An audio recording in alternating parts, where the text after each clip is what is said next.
Bienvenidos, compadres. Guten Tag. Welcome back to another episode of the Unversed podcast here. Talk about Killing Floor. How that was a good time. Can't wait for the game to come out. It feels so much smoother. Did they let you play like all the classes? What are all the classes? Because what I remember, there was so there's Mr. Foster, right? Scrap everybody else that you ever knew, pretty much. Like, these are completely new people. You got 2 females. You have a Japanese guy. You have your medic. The Japanese guy is the swords. He throws shuriken and all that. You know, very stereotypical. Oh, maybe one other dude. So that's like 6 people, 6 classes. I only tried Mr. Foster, honestly. I had a great time. Movement felt good. Omni movement has become a huge thing. Oh, they have that in the game? It feels like it, yeah. It felt a lot smoother to move, definitely. But can you do like the jumping sliding thing? Was that a thing? Yeah, jumping, sliding. You could if you crouch while you sprint, you slide. Pretty fast too. Like, it gets you out of dodge, especially when like the bosses are on your tail. You just quick slide and then hopefully you're out of range, but you gotta time it right. I don't know what it is about like Killing Floor, because I went back to the number 2. The sprint isn't just like, it's barely an increment faster than the regular run.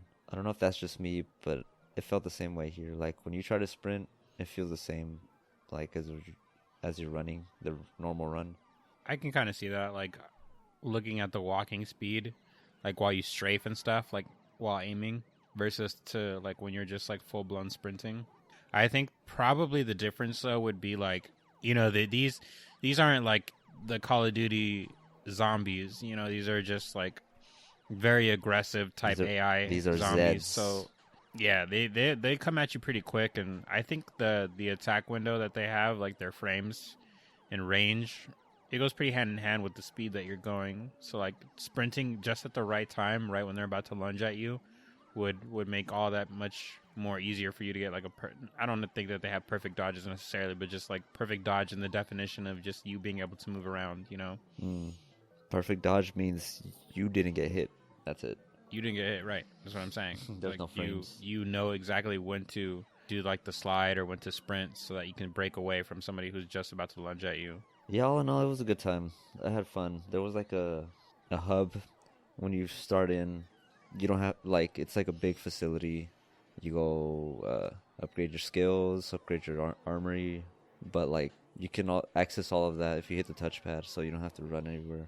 Really nice quality of life. They made the trader UI easier to work with, I think. It was just jarring to me because it's like way different from what it was in Killing Floor 2. I mean, they gave you like 5,000 free coins for like being a part of the beta, so you could buy like, I think it's the game pass or the season pass or whatever. I forgot what it's called. It's like when the thing starts. It's called the supply pass. My bad. I didn't really level that up enough. I didn't grind a lot. I just hopped in and out. Can't wait to play it. Yeah, like when it comes out in full release, I think it would definitely be like a good party game whenever we're all online. Like this was usually like a very good like time waster, you know? Like just a real good game to kill time with your homies. 15 minutes in and out. Me and Akil went in and we just you know, we were laughing at stuff. This one guy, oh my god, he just carried us like crazy. Everybody, the whole fucking squad. This guy just went in. He got his twin blades, and he just, I don't know, he kept regenerating HP while he was fucking shit up. And he was like MVP. Ooh. Dude. That, yeah. It's nice that they finally have like good melee builds. I missed out on the samurai class because I heard that one was like so OP. Yeah, I think that they also get a bow and arrow, right? Like it's like a bow and arrow that shoots explosive. I don't know. I just saw the shuriken and I thought that was fucking sweet. Yeah, that's like your throwable, right? Yeah. It's actually, if I saw it correctly, I think that was your secondary. Like, instead of a pistol, you get a shuriken. You get shuriken, and you could pick him back up. So you get like 2 primaries and some shuriken. Oh my god. Yeah, I missed out on that. I played Mr. Foster because, you know, he's the face of the game, I think. Well, not really, but he's been in there. Yeah, they even took out like Masterson, the pinup girl. They took out everybody, man. Yeah, I noticed that. I think it's just making their way to like either re-add characters or add new characters with similar classes, you know, and they'll just kind of like come along as like right? You know, as like they add new seasons and stuff like that. Like with the supply pack, for example. You know, good example of good couple skins, whatnot. You know, the old tried and true. There, it always works out. Couple of emotes, couple of spray paints, couple of weapon skins. I like how they're doing it, but I don't like it because it's like just like every other game that has like some sort of pass. But it is a lot better than like paying money just to get a skin. I feel like I'd rather grind to get fake currency to get it. Yeah, I hope that they keep that from the second game, because I remember while I was trying to get the plat for the second game that they do have that. Like you basically collect money, and then at the end, that money transfers into like a cash. And once you get enough, you can basically buy the supply packs like in Overwatch. I don't. So I really hope that they have something similar to that. I didn't really understand that all of that. Like when you kill certain Zeds, like there's a chance you get some material, and that material I think you can put it to like different attachments to your guns. I don't know how in depth they got in that with that because I didn't really I didn't really play I think around I with remember that too. Yeah, you know. basically collect multiples of items and things like that, and I think there was like probably like a recycling thing. I might literally be talking out of my ass at this point because I haven't played it, but yeah, I do remember a lot of that. They probably overhauled everything because I didn't see anything, or I didn't really like explore the UI a lot. I just wanted to get in and start shooting, but every time I did like look at it, like the skill menu is new. It was pretty cool. There was some good unlockables in there. It's the same game, but like a lot of stuff is kind of different. Oh my god, I forgot to mention. You get ultimates. I think that samurai dude's ultimate was he turns berserker mode. I think he gets HP with every kill or something like that for a certain amount of time. Mr. Foster's ultimate, he fucking releases a little thing, the Hellion. It's a little fucking turret with like a propeller, and it shoots explosive like grenades or ammo. And that shit comes in clutch, especially when you're getting like spit roasted by 2 flesh pounders and then a Scrake comes in. It's great. It's like a little drone thing. Yeah. Like over your shoulder. Yeah, and it auto shoots and it's auto lock on, so it's fucking pretty accurate. It definitely like a tide turner if you're like caught in the middle of some shit. That sounds fucking dope, dude. Yeah, so that's a big change that I fucking loved. Like everybody has their own ultimate. I should have played around with the other characters, but I don't know. Yeah. No, yeah, maybe if there were more people, we would have been more inclined to have done a couple more games. Mm-hmm. I hate matchmaking nowadays because it's always a toss-up whether or not you're going to get competent players like the guy that helped us out, or you're going to get like absolute fucking AI brained dog shit.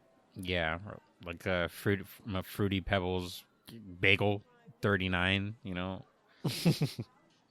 In case you weren't aware, Jerry, if you don't have Hulu, now would be a good time to get it. As of this recording, tomorrow is the premiere of the revival series for King of the Hill. And then it's coming out on Hulu tomorrow. Oh my. Yeah, I don't know if you knew this, but King of the Hill is coming back. It's like in the future now. Like Bobby's older, everybody's older. What? You know? No. Okay. You didn't know about this? I did not know this. Maybe, you know what? I may have heard whispers, but I wasn't sure. I feel like I talked about this before, man. Oh, I think you did. That's probably where the whisper was from. I don't know if they have a trailer. So I got to start my watch through of King of the Hill so I can watch the sequel. Now would be a good time, honestly. I'm not sure how far the sequel is going to get, but I hope that they give it at least a good try. And I think shortly after it was announced, one of the voice actors had passed away. It was the voice actor for Dale. Oh, yeah. Johnny Hardwick. I think one of the biggest things that's probably gonna push your button about this show is John Redcorn. Like, I don't know if you actually watched the show when you were younger. They don't know Dale's my. They don't wait. I don't know. I saw that meme. Never mind. Dale doesn't know Joseph. Joseph is my son. Dale doesn't know Joseph is my son. Yeah, and it's like, dude, the level. It's not really okay. I really don't want to put Dale in a bad light because Dale is probably one of my top 3 favorite characters. Yeah. Like, let me tell you, like, he is just like so completely unaware of what the fuck is going on between Nancy and John. Yeah. He literally has no idea he was cucking himself. Bless his soul. I'm gonna start watching King of the Hill so I can watch that. Let me know what you think about Peggy. Oh, Peggy, I can right now. Okay, right now, right off the bat, she's racist, right? She means well, okay, but she's just that shit is just ingrained in her blood, and so far, that's all I got. Okay. Yeah, I won't really go too much into Peggy, but just I don't want to. I want you to go in with a real blank canvas on Peggy, Okay. other than what you just said. So tell me, I heard this. I think you sent me this actually. There was a fucking conspiracy that Peggy slept with Cotton. No, not Cotton. Bill. My bad. Slept with Bill, and then Bobby is Bill's son. Did you send me that? I don't know if that was me. I don't think so. I've never. I mean, I've probably heard of that theory, but not something that I'm like too familiar with. That you know why, like, because Bill is always making these comments towards Peggy to like Hank or anybody else. Hank's narrow urethra, Bill's obsessive crush on Peggy, and Peggy's disgust towards Bill. Well, I gotta pull up the fan theory from 11 years ago on Reddit. Fuck yeah, dude. When Peggy couldn't get pregnant due to Hank's narrow urethra, this is a spoiler, by the way, I'm sorry, but we're going into this now. She slept with Bill on the side and had his son. It's obvious to the entire neighborhood that Bobby is nothing like Hank and everything like Bill, but they ignore it in the same way they do with Dale's son being fathered by John Redcorn. If you watch the show with this in mind, you spot reasons it is true all over the place, but here's a few. The Hills were told that they would never get pregnant. Obvious physical likeness to Bill and dissimilarities to Hank. Bill's reoccurring crush on Peggy. Peggy admits under duress that she slept with Hank and one other man. The story that follows, I think, is a lie. Bill passes on the Dotree family recipe to Bobby to keep the family tradition alive. Redcorn does something similar with Dale's/his son on a spirit quest. Lots of father-son type bonding between the two. The whole show just takes on a new light when you consider it.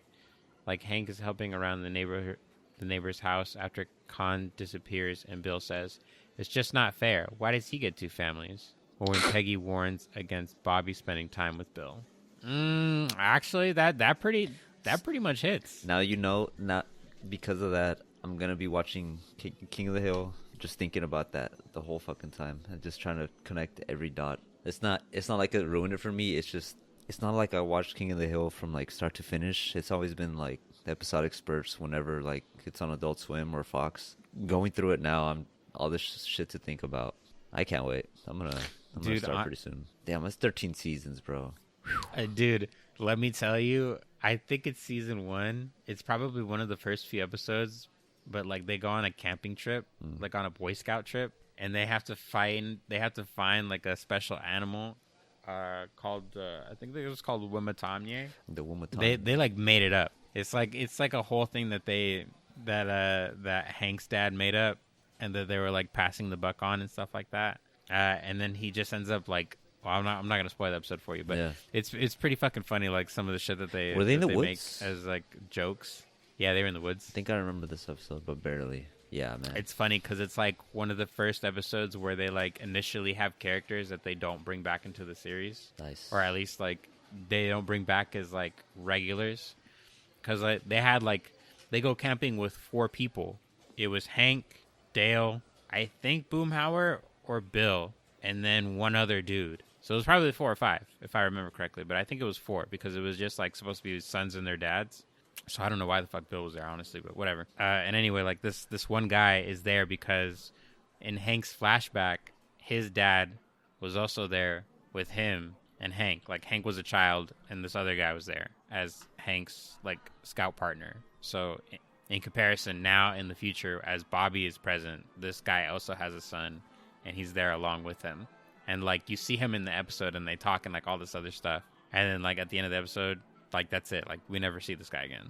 And I'm like, oh, that's fucking funny. Like they just immediately wrote this guy off. They're like, you're not fucking funny, dude. A lot of the best parts of that show, I think, come from just like honestly like characters that technically shouldn't be there, like Luann. Like I don't know if you remember much about Luann. Yeah, I remember her. God bless Brittany Murphy. No, you know what? Don't tell me nothing. Don't tell me anything about the sequel. Just I know that's a sequel, and it's gonna be on Hulu, and it's gonna be a continuation. And that's all I need to know, dude. From an American cartoon that is being hotly debated whether to watch in dub or sub in Japan.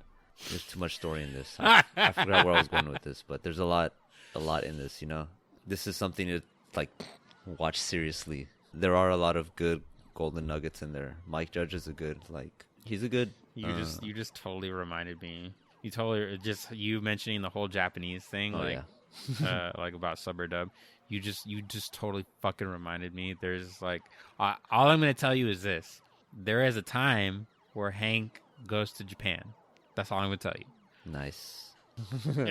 I can't wait. Texas and I really can't wait till you get there.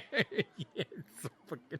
And now I'm just really hoping that, like, if anybody in Japan really like did get into King of the Hill, like, I really wonder if they watched that whole episode, because there is a part where they speak Japanese and then you see the subtitles down below. And so I'm wondering if in that point it's just like, you know, if they still do the same thing there and they just have the original voice actor and they just like splice his fucking his scene into the Japanese version, you know? Fuck it. I finished Elantris.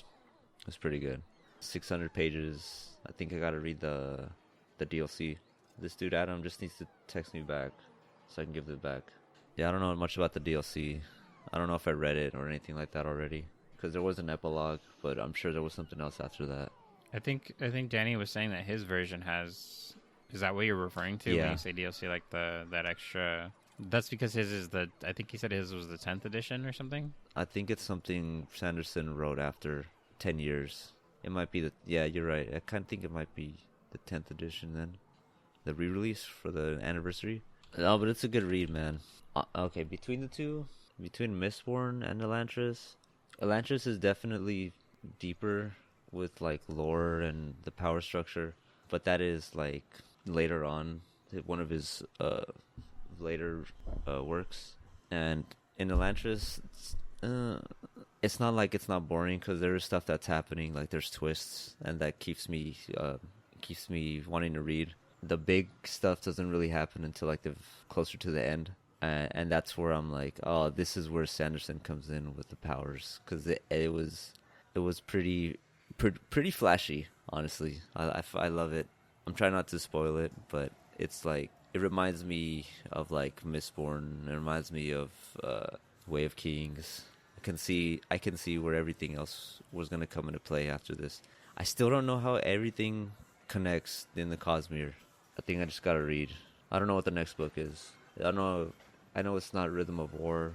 It's probably like one of his other reads, the standalone Cosmere reads. Warbreaker was book 2 or book 1? Book 1. For, no, Way of Kings okay. was book 1. Warbreaker's by itself. And then you read Elantris, right? Mm-hmm. So the next one I think is let me check, because I actually have it. It might be the Wax and Wane, I think, if I remember correctly. Mistborn 2. Oh, I could read Arcanum Unbounded. Wait, no. It might be Words of Radiance. Fuck! That's so much reading, dude. It'll probably take you a couple months. By the time you probably get around to your birthday, you'd probably be done with most of the stuff. Yeah, and I'm gonna be listening to them. But if there's any shorter books, I'll probably read them. The Stormlight Archive, those are for sure gonna be audiobooks. But for like White Sand, I'll probably read that physically. Depending on how long they are, because I want to get better at reading, and I want to get faster. My next thing to read is probably gonna be, I'll probably dip into the Arcanum Unbounded for a little bit, see what I could read in there. I think White Sand is what he told me to read. Oh, it's a graphic novel. That'll be easier to get through for sure. Your years of manga reading will definitely help you here. Yeah, for sure. I be reading these webtoons fast as fuck, man. Let me tell you. I just kind of been going through that shit, dude. The ultimate doom scroll. Yeah, man. I'm kind of slacking on Lookism. There's a chapter that came out. Honestly, on all the webtoons. Took a break on Lookism. I'm trying to get into Darby. Maybe that other one that I finished Danny Darby. said. You finished it? Nice. I finished it. It is good, man. Let me tell you. Like, I'm really glad that our homegirl Ariana put us on that. It's not super long. Like, there weren't like, I wasn't dedicated to like reading it consecutively every day, but when I did read it, like, I was able to get through like a lot of it is just mostly images. Like there's not a really lot of like heavy dialogue chapters, and then when there is dialogue chapters, it's kind of sparsed out. The story is really good to me, like for what it was in like an era about dinosaurs. It kind of went in a certain direction, and then when I saw the direction it went in, and I was like, oh, this is pretty cool.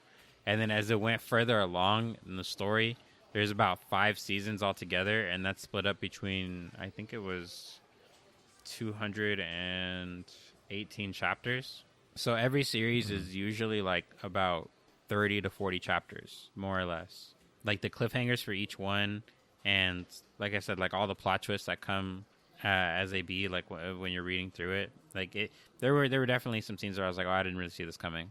This was actually pretty cool. Like every character is involved. There are no characters that are left out. It's not just about Darby, because Darby has a... How far did you get? Let me ask you that. Like 3rd chapter. Yeah, not far enough, but you know, like, he has siblings. Yeah. Like I said, like, everyone's involved, and it's just, like, it's not just about him, even though the story is after him, you know? Like, a whole, like, Naruto fucking thing, you know? Like, the whole village is involved, basically. I would say it really doesn't grab your chain until you get probably towards the end of the 1st season or, like, the 2nd season. There's one point that sets off the whole chain of events, and then from there, like, doesn't really go anywhere but up. All the fighting and stuff like that happens, because the best part about the series are these fucking dinosaurs eating each other, goddammit. It's so fucking cool, dude. And like I said, I don't really want to get too much into it, but at some point, there is, like, magic involved. That's the word I'm going to use. And so, like, shit gets really gritty and really cool. It's a really interesting series.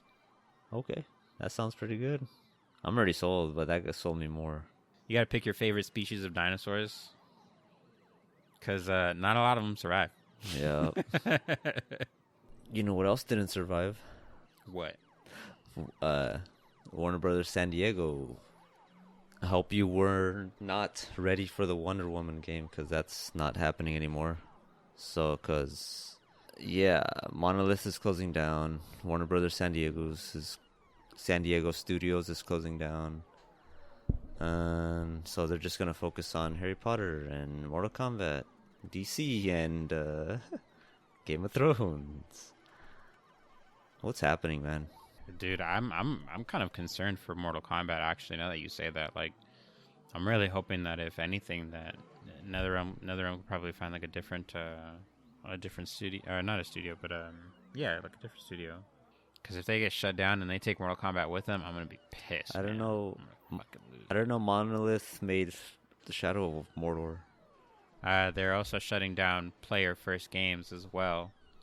Player's First Games is the studio that made Multiverses. Yeah. Give it another 10 years. There's probably going to be nothing. Unless, like, they do something crazy. Like Harry Potter X Final Fantasy. That'd be cool. But Game of Thrones does not have... Fuck? How would that be cool? You need to explain that to me. Game of Wait a minute. Alright, so, like, you know how Harry Potter has these fucking crazy-ass spells and shit? I'm just thinking, like, what if they just shoot flare or holy and all that? Or somebody shoots a Zeta flare. Yeah. You know what I mean? Like, it's crazy. Like, if somebody Phoenix Downs after they avacadaver somebody, like... Phoenixes are a thing in Harry Potter, you know? I don't fucking know. Yeah, no. I got you. I feel you. I feel you. There are those, like... You make a good point, actually. I feel like what would win, like... Because I think death is also a black magic spell. Mm-hmm. And then there's also time magic, summon magic. I mean, Jesus, Mm-hmm. summon magic. Imagine, dude.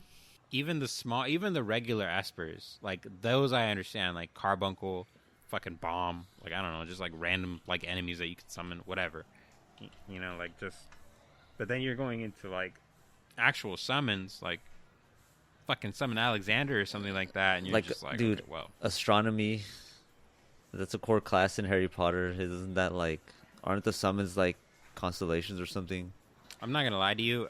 When I played the Hogwarts Legacy game, that shit did not really like capture my attention. Yeah. The entire I didn't finish that game to completion. I kind of dropped it after a while, and it was kind of cool. Like, don't get me wrong, you can learn the forbidden arts and you know, you can go around like murdering things or It's whatever, man. Like I like for an open world Harry Potter game, I thought that there could have been more to it. The only thing that it was really missing for me, Was the honestly. Final Fantasy story. You're right.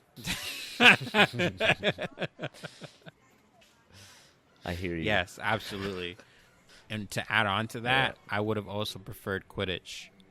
If they would have added like multiplayer, Yeah. like if there was like a social thing that we could have had, like interacting with other actual people's characters, like we could have played Quidditch together, like that would have sold me on the game. Rocket League in the You air. know, like that would have been all fine and That'd be dandy. pretty cool, yeah. Would have been it, man. But instead, it's just all single player. Man, these classes go deep in Hogwarts. Look, alright, listen. The core classes are astronomy, charms, defense against the dark arts, herbology, history of magic, potions, and transfiguration. Electives, right? The 30 years, only for the 30 years and up. You got arithmancy, about the magical properties sounds of like numbers. math magic. Yeah, of numbers. Fucking care of magical creatures, divination, Muggle studies, which is I think racist, and study of ancient ruins. 6 and 7 years can take advanced arithmancy studies, alchemy, and apparition. The other classes are dark arts and flying, which is crazy. Like you can either fucking choose evil shit or you can fly. Extracurricular shit, you got like fucking ancient studies, art, field and ghoul studies, magical theory, and then like for your fucking normies, you got muggle art and music, and then regular music. It's crazy, man. What were we talking about? Final Fantasy?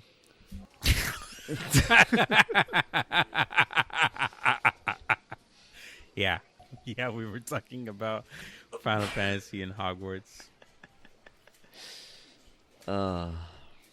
Cloud will just be teaching in on one of the Defense of the Dark Arts classes. Just fucking see Cloud and Vincent there teaching the class. Today we're gonna learn how to defend ourselves against the dark. Meanwhile, like he'll have like those psychotic fucking flashbacks where he sees Sephiroth, like he does in Rebirth. The ultimate dark spell, and somebody's gonna be like Avacadaver, and he'll be like, "No, dude, Meteor. Yo, look out for that shit, dude. Meteora." If you see somebody with a black materia, you better watch the fuck out, man." At least there's a new Batman game coming out. Oh yeah, and it's gonna be about Batman Beyond. Terry. Yes. Terry fucks. I fucking love Terry, dude. Terry was my favorite Batman. Terry fucks.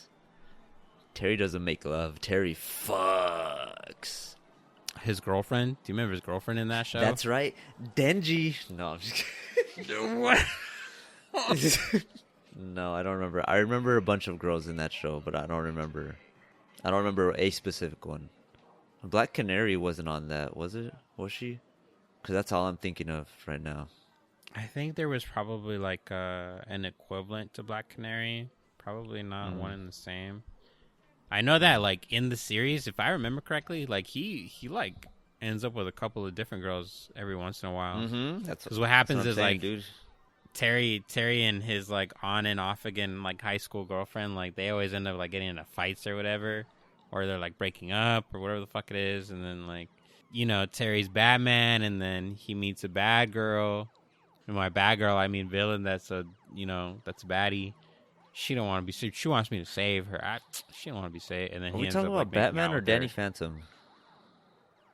Batman Beyond. This sounds like Danny Phantom. How many times does Danny Phantom make out with girls?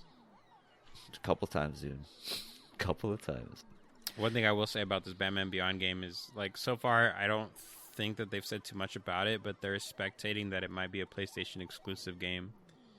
So we'll see about that. Everything's exclusive until it's not. Yeah, especially if we want it They're done not right. PlayStation.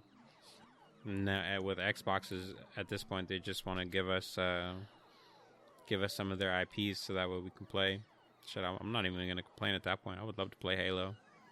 Yeah, if you can play it on the PC, you might as well play it on the PS5. You can still play it on the PC. Just one more step, you know. What I would honestly really like, and if you never got the experience yourself, I would definitely like to play it with you. Is Gears of War. That's a really great fucking series. That's a good game. Not all the games are gonna be hits. Like especially like I think it's like Judgment. It's the one I'm thinking of. It's not. They're not always hitters, but a lot of them. The first three, I think at least, are the ones that you should give a try.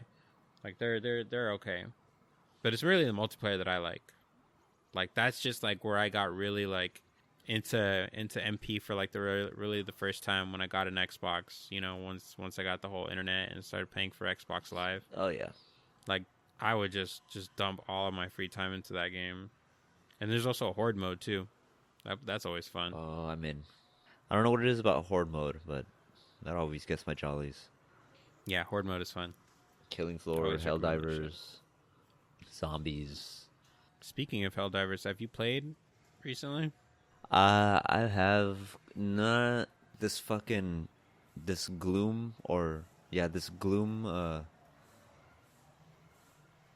virus. I think it's called mutation. The gloom mutation, fucking on these bugs. I can't even play my same difficulty anymore. I gotta like dumb it down. It's just they keep coming at me, dude. Like I died too many times one time and I haven't touched the game since. But I had enough to like unlock the new warbond and stuff. So I was playing around with that. Do you find, I guess, like satisfaction or relief, like as you're playing? Like I guess, like my question to you is it as difficult for you as like going through a Dark Souls game, or is it kind of a little less difficult than that? And maybe like, is it a game that stresses you out? Oh, Helldivers was. um, I think one of the recordings caught it. Like, you guys heard me just throw my controller on the ground. With the Jedi Survivor, I'm actually having a good time. Like, yeah, I'm playing on like Grandmaster, so enemies are unforgiving. Parry timing is unforgiving. And then I have this perk on which further decreases the parry window, but it gives me like good stamina damage whenever I do parry. Like I made it extremely hard for myself, but I'm still having a great time. There's only maybe a couple of times where I've been stumped on the puzzles, which isn't too bad, honestly. I've probably seen myself going back through again after like unlocking everything. Maybe platinuming the game. I don't remember if I platinumed the first one. I think I did. It's definitely easier than Dark Souls, as in like XP wise. You keep your XP, or the XP stays no matter how many. Or you know what? I actually don't even know. I don't even know if like XP goes away if you die. Trying to get it again. You've always been able to, because I noticed when I was watching you play earlier, like when you die, you still have to pick up your stuff. You know, so it's not like Wukong or anything like that, where like there's nothing that we lose when we die. You know, I guess what I'm asking is like you haven't actually died twice without losing that thing, right? That you pick up off the ground. I have. I just kind of like don't give a shit. Usually, when I die, I'm actually not even paying attention how much XP I have when I die, which is probably better for my own sanity. It's just honestly a sequence of me just ramming my head against the wall over and over again until I beat this boss. There are some times where like a run back to get my stuff gives me more, or no, a boss run back has like a couple of enemies in the way, so I just grind those enemies out and try again at this boss. I think that only happened one time though with that fucking frog, because that shit was I leveled up so many times during that run back, man, that every time the frog caught me, I would start over and kill everybody again, like in a circuit. Go back to the boss, pick up my stuff, try to kill the boss, die, and then start again. Did that about maybe like 30 times in the span of 2 days. Damn, so what level are you? I don't know. I don't know if there's any levels. Or it's just like skill points acquired, right? not like a Yeah. level gained.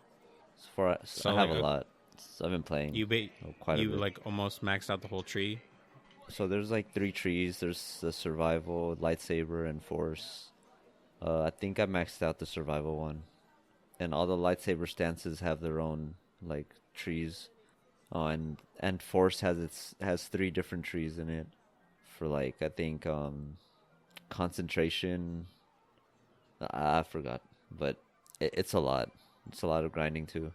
The amount of XP you receive doesn't change the more skill points you have, or like the more you level up. So that's always good. You could just like Hmm. grind a quick skill point pretty easy.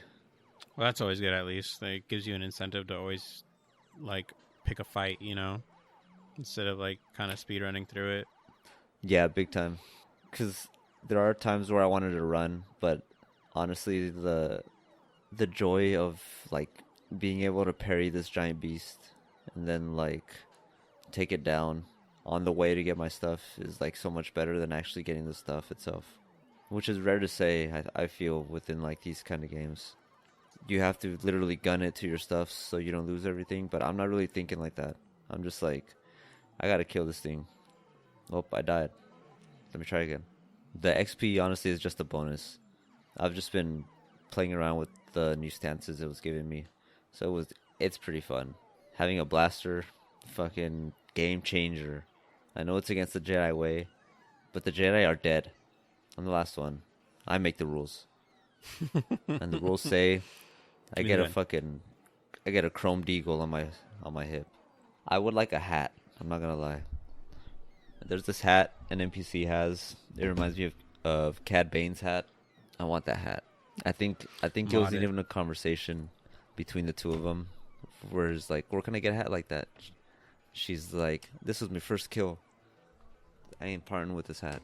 I'm like, oh, great. Go for it. We got cowboys in this game. There's like more than one time I caught myself almost saying like Jedi Outlaw. The whole thing for me, why I didn't want to keep going with the first one, was because I was just like in the beginning, and I knew that there was gonna be a lot, and I feel like that really like deterred me when I could have just kept playing the game and just kind of go do everything at the end, I guess. But I don't really like to. I think my problem is sometimes like when it comes to these kind of games, I'm not the type of person that would like to just go back to a planet as often, like as many times as I need to. Like it's just kind of like a one and done thing for me. Like I'll just try to 100% a thing and then not go back to it. And that game doesn't really work like that. And so I think that was my main reason why I kind of like dropped it. But I think for the second one, like I really wouldn't mind doing that. Like if that's basically what it is and more of it, then I'm down for that. Like I just really want to fuck with those stances some more because all of those look really rad. Like the first one just didn't Hmm. really like hit it for me as much. But like all the different types of sabers that you can get and the mixtures with the blaster, like they really like hit the money on like the revamp that they did with the new stances and the fighting. It's so cool. And it looks like it's kind of like, I don't want to say it's parry friendly, but it looks like you can pretty much engage in like good timing and blocking. Like it's kind of like Hmm. one of those games where there's no real like detriment to doing that, or at least practicing it. Yeah, when I get my PS5 back, I'll definitely try to see if I can get it back into the first game. I think it was available on the catalog, so I don't know if it's still there. They were both on sale. Did you ever play the other games, the Star Killer games? Yeah, those were great. Not canon sucks Those were ass, but great. those I are fucking great. know. God, I really like that fucking actor too, man. He's great. Yeah, he's fucking great, man. See, there's a lot of potential in the fucking Star Wars universe, but it's like Dragon Ball, dude. Yeah, potential's there, but nobody gives a shit to fucking do anything about it. Instead, they want to go fucking. I don't know. I don't know. I haven't been a big Star Wars fan until recently, so I'm not really gonna say much until I watched like Episode 3 again when it comes out. Are you into like the Mando and all those shows? I'll watch it. I'll watch it. But like on the way it's going, everybody has like I was talking to a friend of mine about this, He was saying that like instead lightsabers don't mean shit anymore. They're just mood savers now. Like you just have one depressive thought or one evil thought, your lightsaber fucking flashes red, and when like it's not supposed to do that, right? You get the Yeah, crystal, the color it stays that way, right? What happens in this game though, in Jedi Survivor, right? So the guy who killed the other Jedi, he suspended, right, for waiting for like 2 day when Cal fucking takes him out of the tank. He killed all the other Jedi because he thought they stood against him. They told him to destroy the keys to Tanalor, the sacred place that they can only reach, you know. So he's like, "What the fuck? No way!" So he started killing everybody. They suspended him in some kind of fluid. Cal freed him. His lightsaber was yellow. So as he was talking to Cal, he was like disassembling his lightsaber with the Force, and he grabbed the kyber crystal. It was yellow, right? He just started saying like, "The council, they stood against me," and he started getting more mad, fucking talking shit about the council. And the more fucking pissed he got, the crystal would glow red and Cal was like, "Don't do this. Stop. It's not the way. You don't want to do this." And he's like, "Will you stand against me?" And it just turned fucking red. The lightsaber went back, and then it was red. If anything, that's a cooler way to do it. From what he told me, from what my friend told me, there was something where, like, this Padawan was fighting, I think, their master, and the master like did some dirty shit to her, and her lightsaber flashed red for like a split second. What the fuck is that? I don't like that. I mean, I'd rather him actually touch the actual crystal, right? Just say a bunch of fucking slurs into it, and then it turns red. That'd be so sweet. That'd be a lot cooler than just fucking like, "Ooh, you got me mad. Oop, red lightsaber." you just gotta say negative shit while you're holding the crystal. Yeah, looking right at it, yelling at it, at least like 15 decibels. What a mood ring, dude. That's wild. Yeah. Honestly, dude. Okay, guys, this week we got a question from Mark.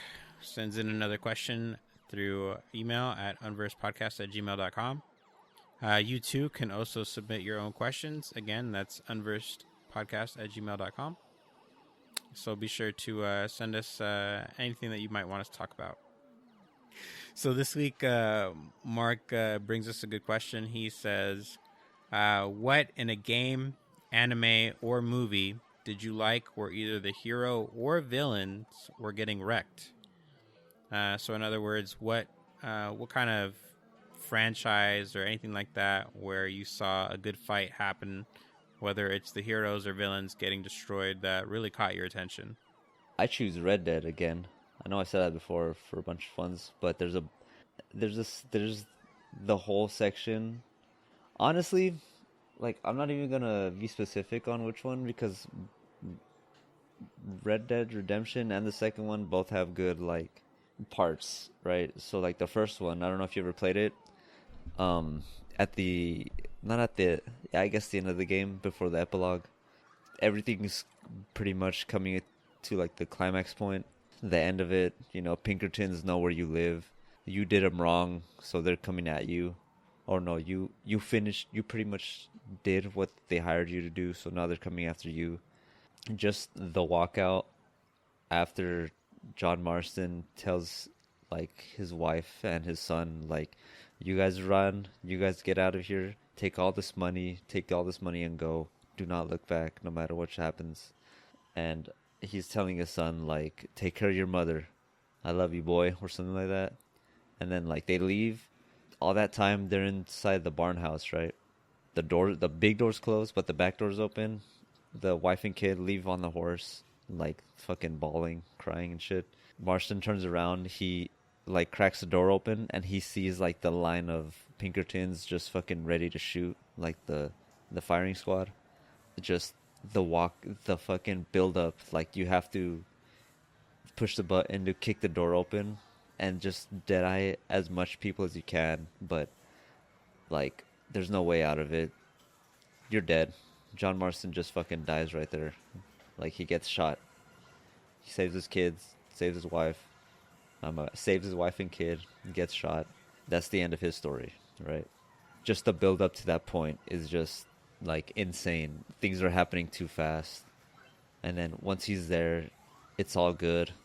But like, he can't go with his family because they're after him, and they're gonna be continue to go after him until he's dead. So that was him coming face to face with death and just be like, just take me, dude. Leave them, but take me. Red Dead 1, 2, that whole section at the end where Arthur Morgan finds out he has TB. That's not a physical fight per se, but he does get fucked up to the point where he starts rethinking his whole life. And that's what I want to see, right? You want to see them come back like stronger, right? After they get kicked down, fucking kneed in the face or whatever, spat on, shit on, taking their J's, running their pockets, whatever, dude. They come back stronger from that. That whole section with Arthur just figuring out he's literally got a timer on him and it's shortening by the hour. He decides to right some wrongs in his own way, you know. Those games are so awesome. I'm watching like a playthrough. The same guy, the therapist who played the second game, he's playing the first one now. So I'm in. I'm not gonna lie, I'll give it up for Rockstar. They make a lot of very like really awesome climactic moments, especially in like the Grand Theft Auto series. So like when you're talking about like basically what is the last mission for John Marston in Red Dead Redemption, the first one at least, you know, and it's like you're going through the series of events, and then at the end of the events, it's like you're set to lose, but then you go on to play as Jack, right? Like I understand all of that. Yeah. That really like makes me. I don't know exactly how many Grand Theft Autos you've played and beaten, but like that really does remind me a lot of those final missions. 3 was pretty good. Yeah, 3 and San Andreas will probably be like the biggest ones for you. I didn't play San Andreas to completion, but I think that you did. I think that was like the one that you spent the most time on before 5, right? Mm-hmm. We get like this. I know that the actual last mission is what's his name? Smoke, right? Yeah, before Big Smoke, you know, you got all of the other like secondary antagonists, like Frank Tenpenny, who was like the cop, right? He was like that corrupt cop, and then like oh yeah, like some of the other people in your gang and like the other cop too, like so like a lot of those things like I think of like those are really cool, like in my mind. I think another one that I think of that comes to my mind is like if you played a lot of like the stories, like the GTA Stories games. Like there was the one for the PSP, there was Vice City Stories. That was like one of the very few ones where you were also like a protagonist who was like African American, and like in that one it's you and your brother, and you like fly in on like this Apache helicopter, and you have to like shoot out everybody at the end of this compound, like in this high rise building, and it's pretty fucking nuts, dude. Like I remember doing that mission. And I was thinking to myself, I was like, this is way better than fucking Liberty City Stories. Like, I didn't have to do all this shit, dude.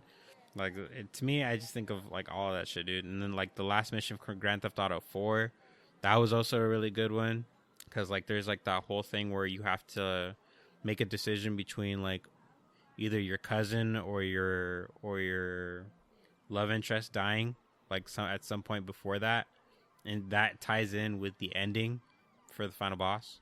Yeah. And I was like, damn, dude, that's it's all really good to me. Honestly, I just like all of that shit, dude. Like that's so clutch. Yeah, I give it up to Rockstar, man.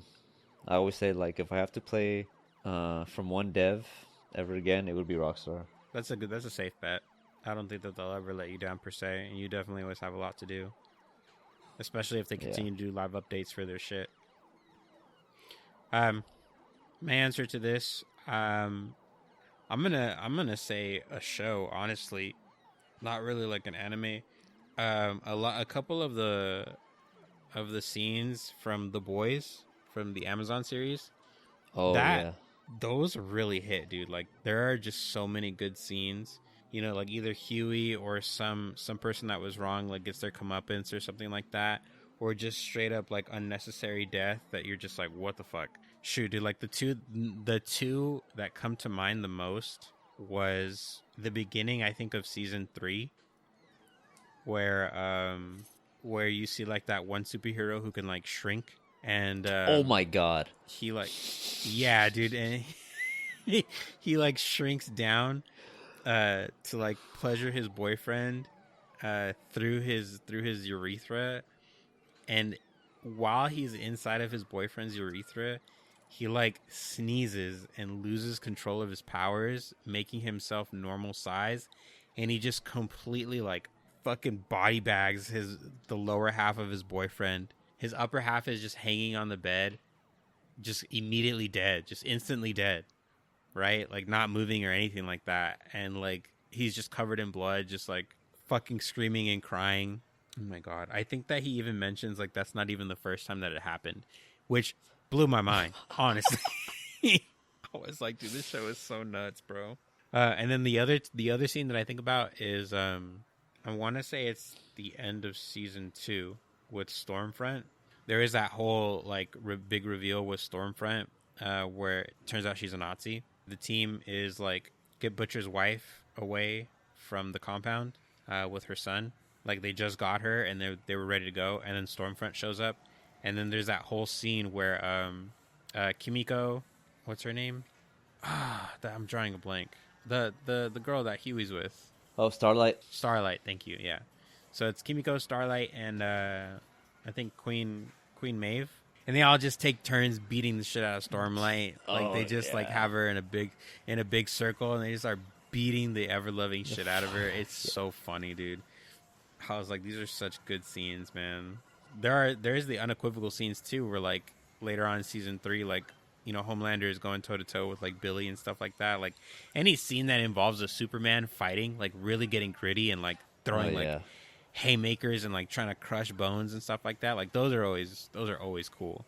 But like there's very few moments like that in The Boys until like way later on down the line. And I haven't watched season 4 yet, so I'm kind of just waiting to kind of catch up on all my shows and do all of that. But I'm in the same boat. I think I'm also on that season 4. Anyway, guys, thank you so much for tuning into another episode of the Unversed podcast. Catch you guys next time.